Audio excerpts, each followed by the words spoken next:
I'm sorry சந்தி. அபிகிட்ட நீங்கள் அந்த மாதிரி பேசுனது ரொம்பவும் சங்கடமாக போச்சு. நீங்கள் அந்த மாதிரி பேசுனது என்னை அப்படியே உலுக்கிடுச்சு. நீங்கள் பேசின அதே பேச்சை இங்கே வேறு சில பேர் பேசியிருக்காங்க. ஆனால் அவங்களுக்கெல்லாம் ஒரு உள்நோக்கம் இருந்துச்சு. அவங்கெல்லாம் அபியை அசிங்கப்படுத்த நினச்சவங்க, என் மேலே ஏதோ ஒரு விதமான கோபத்தில் இருந்தவங்க. இவங்களுக்கெல்லாம் எங்கள் மேலே சேர்த்த வாரியாச்சு கேவலப்படுத்தணுங்கிறதான் உள்நோக்கம். அதனால் அப்படி பேசுனாங்க. ஆனால் அந்த பாதிப்புலேருந்து என்னால் மீண்டு வர முடிஞ்சது. ஆனால் நீங்கள் எப்படிங்க? உங்களுக்கு எந்த விதமான உள்நோக்கமும் கிடையாது, அசிங்கமான எண்ணங்கள் கிடையாது.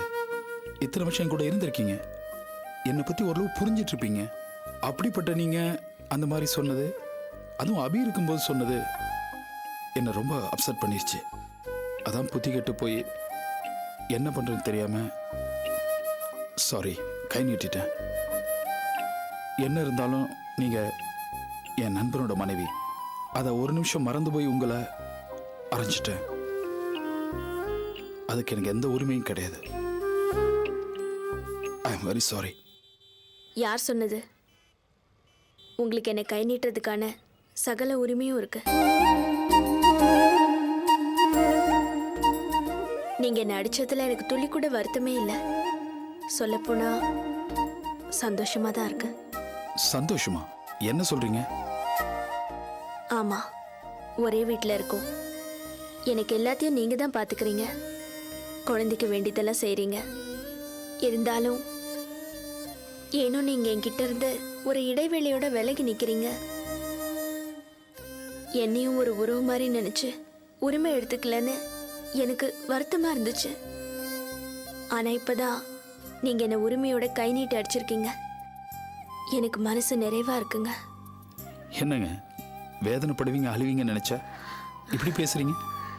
சேச்சே, எதுக்காக வேதனை பண்ணும், ஏன் அழணும்? நீங்க என்கிட்ட பரிவோடையும் இரக்கத்தோடையும் நடந்துக்கிறீங்க. ஆனா அன்பா பாசமா பழகணும், உரிமை எடுத்துக்கணும்னு ஆசைப்படுற எனக்கு எதுக்கு கோவமும் வேதனையும் வருது? இப்போவாவது சாந்தியை கை நீட்டலான்ற உரிமை எடுத்துக்கிட்டீங்களே.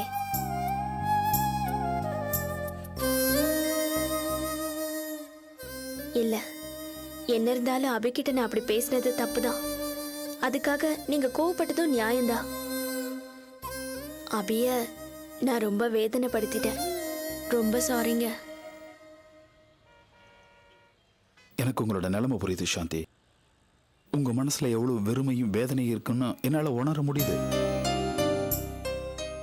அங்குச்சாமி போனவன் திரும்பி வருவாங்கிற நம்பிக்கை நாளுக்கு நாள் குறைஞ்சிட்டே வருது இல்லையா? கொஞ்சம் பொறுமையா இருங்க, நான் ஒரு நல்ல முடிவு எடுக்கிறேன். அது நம்ம எல்லாருக்கும் சந்தோஷம் தர ஒரு நல்ல முடிவா இருக்கும்.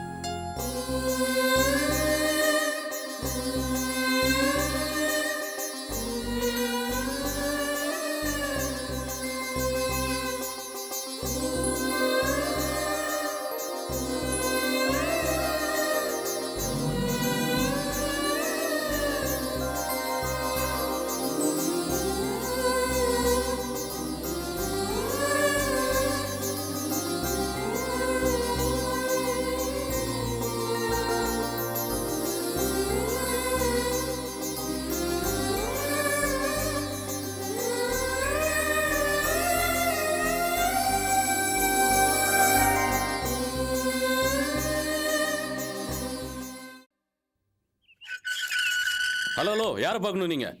இது மிஸ்டர் ஆதித்யோட வீடு தானே? அவரோட வீடு தான். அவரை தான் பார்க்கணும். அவர் உங்களை பார்க்க வர சொல்லியிருக்காரா? இல்ல, நான் தான் அவரை பார்க்கறதுக்காக அவரை வந்திருக்கேன். பார்க்கறதுக்கு அப்பாயின்மெண்ட் இருக்கா? இது என்னையா கதை? உங்க ஐயா எனக்கு 25,450 ரூபாய் சம்பள பாக்கிய செட்டில் பண்ணணும். இதுக்கு நான் அப்பாயின்மெண்ட் வேற வாங்கிட்டு வந்து அவரை பார்க்கணுமா? போயா நீ வேற. Hello madam. ஹலோ, என்ன பத்தி உனக்கு தெரியாது, அனாவசியமா வம்பு பண்ணாத. போய் உட்கார் போ. என்ன மிஸ்டர் ஆதித்யா, மிஸ்டர் ஆதித்யா.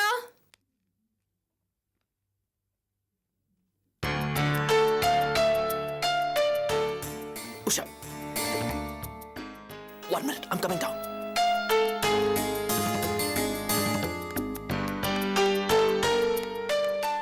இங்க பாருங்க மிஸ்டர் ஆதித்யா, நீங்க என்ன? ஹலோ, இங்க எதுக்கு நீ வந்த? எனக்கு ஒரு நியாயம் கிடைக்கணும். என்ன நியாயம்? என்னோட சம்பள பாக்கியை நீங்க கொடுக்கணும். எவ்வளவு தெரியுமா? 25,450 ரூபாய். ஞாபகம் இருக்கா உங்களுக்கு? எப்ப செட்டில் பண்ண போறீங்க? சரி, அதுக்கு இதான் இடமா? ஆபீஸ் வரலாம்ல? என்ன விளையாடுறீங்களா மிஸ்டர் ஆதித்யா? ஆபீஸ்க்கு வந்து சம்பள பாக்கியை கேட்டா நிதி நிலைமை சரியில்லை அது இதுன்னு கதையில கட்டுறீங்க. இங்க பாருங்க, நீங்க மெதுவா பேசு. ஏன் நான் ஏன் மெதுவா பேசணும்? என்ன பிரச்சனை ஆதி? அம்மா, நீங்க எப்போ வந்தீங்க? அவங்க இங்க வந்து ரொம்ப நேரம் ஆச்சு.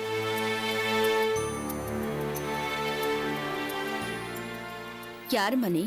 எதுக்காக இங்க வந்து சத்தம் போடுற? என்னது சத்தம் போடுறேனா? நீங்க ஆதித்யாவோட அம்மா தானே? அவர மாதிரியே தான் பேசுவீங்க. இங்க பாருங்கம்மா, நான் ஆதித்யா பில்டர்ஸ்ல தான் ஒர்க் பண்ணிட்டு இருந்தேன். ஆனா இப்ப ஒர்க் பண்ணல. என்னோட சேர்த்து அவர் பல பேர் வேலையில இருந்து தூக்கிட்டாரு.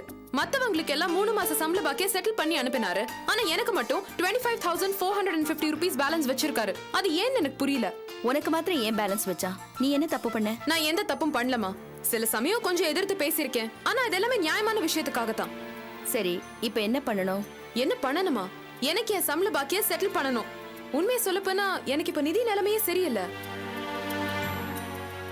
சரி, இதெல்லாம் ஆபீஸ்ல போய் கேட்க வேண்டியதானே? எத்தனை தடவைமா ஆபீஸ்க்கு போய் கேட்க சொல்றீங்க?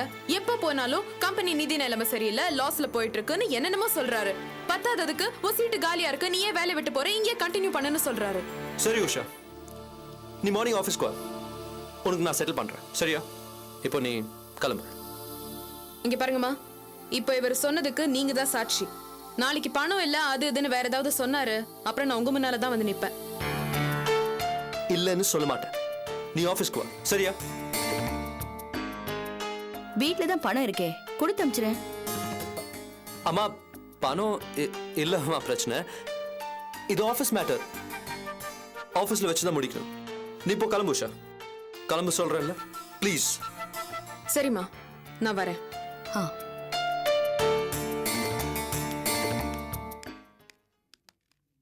ஆதி, என்னம்மா? யார் அந்த பொண்ணு? ஏன் ஆஃபீஸோட பழைய ஸ்டாஃப். ஏன் கேக்குறீங்க? நீங்க பேசினதுல இருந்து அவ பழைய ஸ்டாஃப்னு தெரியுது. ஆனா அதையும் தாண்டி எதையும் தாண்ட வேண்டாம். அவ பேர் உஷா, என் ஆஃபீஸோட பழைய ஸ்டாஃப், அவ்வளவுதான். ஆதி, அவளை உனக்கு பிடிச்சிருக்கா? அ, அ, அவ- சொல்லு ஆதி, உஷாவை உனக்கு பிடிச்சிருக்கா? அம்மா, அவ ரொம்ப வாய பேசுவாமா. உன் தங்கச்சி அஞ்சலி விடவா? அம்மா, அவளுக்கு நம்ம அளவுக்கு வசதியும் இல்லம்மா. உங்க அப்பாவை நான் கல்யாணம் பண்ணப்ப அவர் என்ன குரோர்பதியா? சரிம்மா, மத்ததெல்லாம் விடு. அவளை உனக்கு பிடிக்கணும், அதாம்மா எனக்கு முக்கியம். உனக்கு பிடிச்சவதான் எனக்கு பொண்டாட்டி. இது பாரு, எனக்கு பொண்டாட்டியா வரவ உன் பேச்சு கேட்கணும். நீ நில்லுனா நிக்கணும், உட்காருனா உட்காரணும். அவதான் எனக்கு பொண்டாட்டி. ஓகே?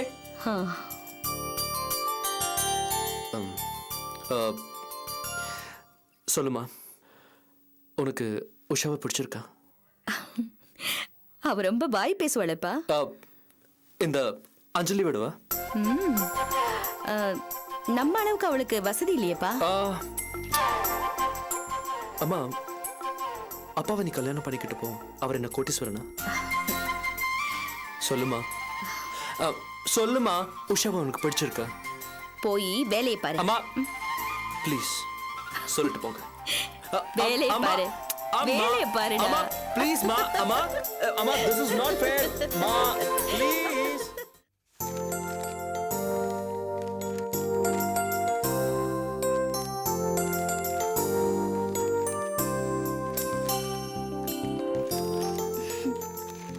குட் மால்தி.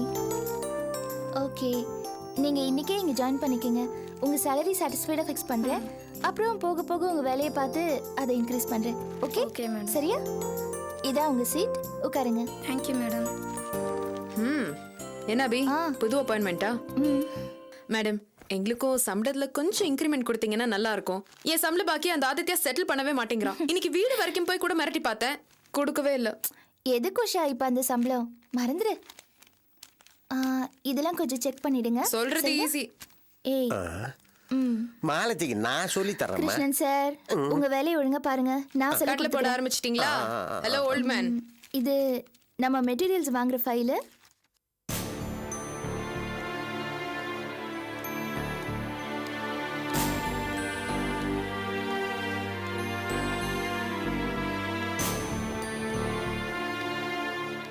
பில்ஸ் எல்லாம் கரெக்டா மெயின்டைன் பண்ணணும். எதையும் மிஸ் பண்ணக்கூடாது. ஹலோ,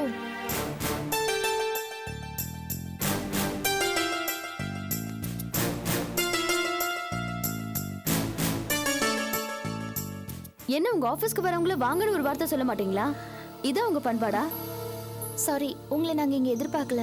அதான் ஆச்சரியமாய் நின்னுட்டு இருக்கோம். Anyway welcome. உட்காருங்க. It's okay. முதல் தடவை எங்க ஆபீஸ்க்கு வந்திருக்கீங்க. ஏதாவது சாப்பிடுறீங்களா? No thanks. தண்ணி, பச்சை தண்ணி அதுவும் வேண்டாமா? நம்ம கையால பச்சை தண்ணி கூட குடிக்க கூடாதுன்னு முடிவோட இருக்காங்க. அபி, நான் உங்ககிட்ட ஒரு விஷயம் பேசதான் வந்தேன். இன்ஃபேக்ட் உங்க எல்லார்கிட்டயுமே ஒரு விஷயத்த சொல்லதான் வந்தேன். என்ன, ஏதாவது யோசனையா? ஆலோசனை, அட்வைஸ்ன்னு கூட வச்சுக்கலாம். ஓ, எதுவா இருந்தாலும் எங்களுக்கு யூஸ்ஃபுல்லா எங்க கம்பெனியோட வளர்ச்சிக்கு உதவுறதா இருந்தா தாராளமா சொல்லலாம்.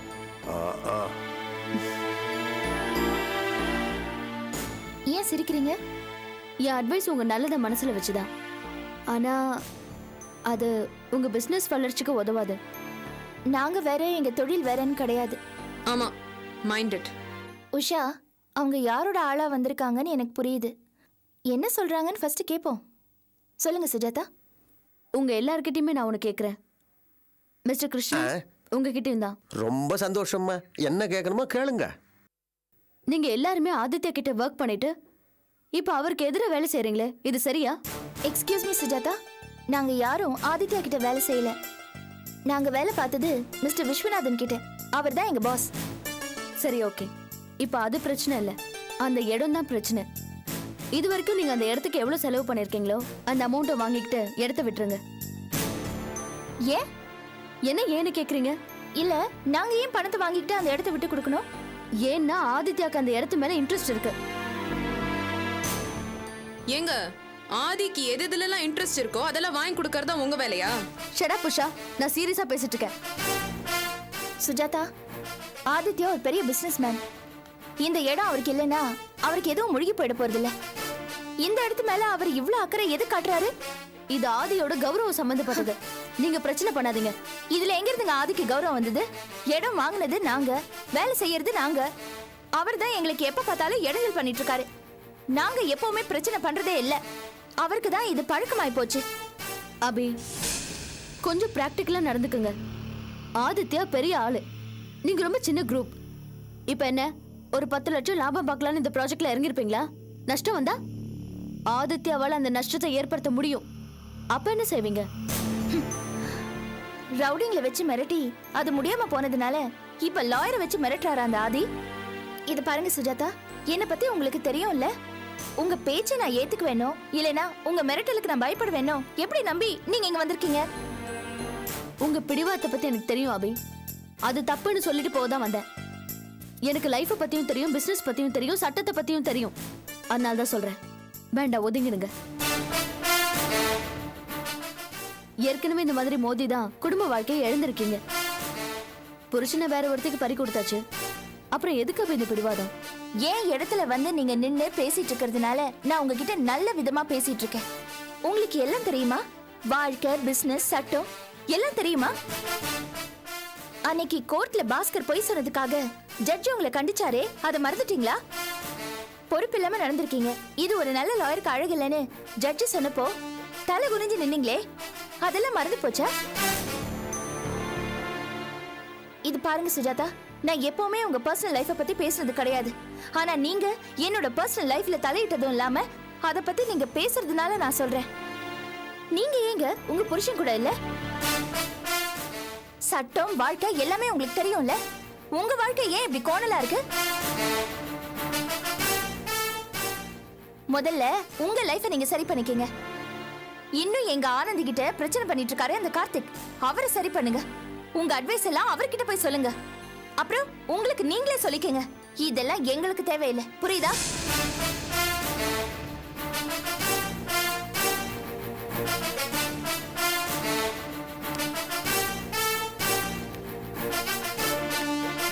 நல்லா கொடுத்த அபி. இவளுக்கு இதுவும் வேணும் இன்னமும் வேணும். இனிமே இதுங்களால ஆபீஸ்க்குள்ளே விடக்கூடாது. அந்த ஆதி ஏன் இப்படி நடந்துக்கிறா? நாம அவன் முன்னாடி எவ்வளவு சின்ன ஆளு, எவ்வளவு மோசமா நடந்துக்கிறான் அவன். இல்ல அபி, அவன் நம்மள நல்லா புரிஞ்சு வச்சிருக்கான்.